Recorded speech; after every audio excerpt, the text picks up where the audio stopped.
into my group. What is that? What do you think that's going to look like? And so Rick goes, and he goes and does things that a lot of people are nervous to do or afraid to do because it gets awkward, it gets a little weird.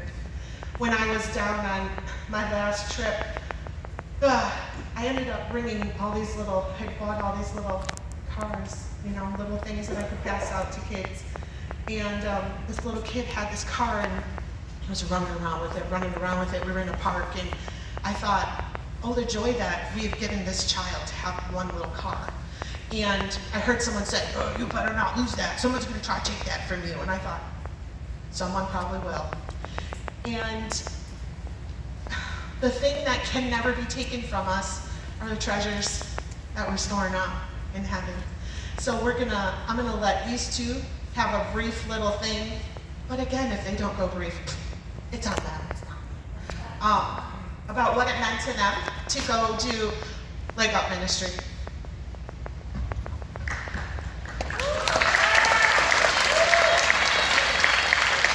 How's it going, everybody? My name is Jason, and love you too, Nikki. And so, when I was really young, you're gonna hear me call him Papa Rick a lot. That's my Papa Rick. But when I was really young, growing up in the church, he was always there for me. When you needed somebody to talk to, he was there. And then a couple of years ago, he's like, hey, what if we get a group of people from the church and we go down and we provide all of these homeless people from the shelter, from the street, everywhere, just all of these homeless people with packages, clothing, food.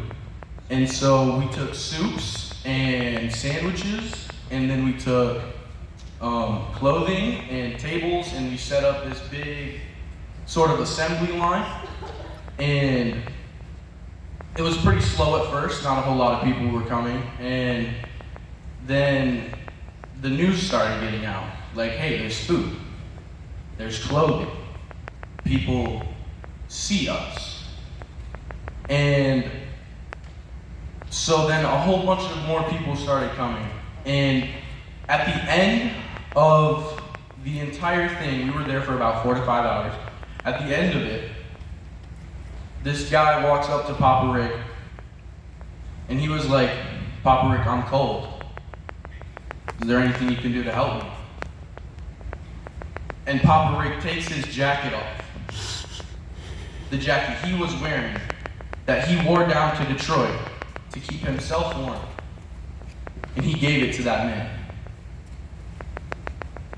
And that's all I have for you guys today, but I love Papa Rick. I love you, Jason. Sorry, guys. Hey, my name is Tyson, and I went down to Detroit with Rick, and it really helped me with getting out of my shell and my nervousness to do what God is calling me to do. Because sometimes serving God can be scary, it's difficult, it can even be a little weird sometimes. But in Ephesians 2:10 it says, "For we are God's handiwork, created in Christ Jesus to do good works, which He has prepared for us in advance." See, I know that sometimes serving God can be scary, but God has already done the work for you. All you have to do is step out in faith and trust Him that you will be able to do it. And it is because of that sometimes you just need to do the weird things. Sometimes you need to do something that maybe is a little out of your comfort zone. Because at the end of the day, you have no idea how big of an impact what you can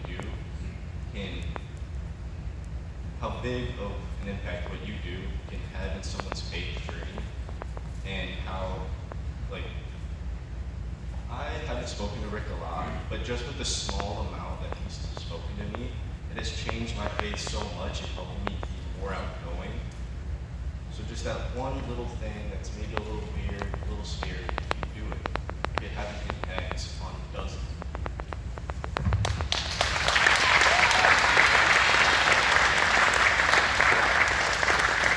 Up above, you'll see I call these magic money, okay? You know what I'm saying? It's not real money, it's magic money, but I guess it's real. true. So, at this time, he's not accepting Bitcoin. But he could. I mean, Rick could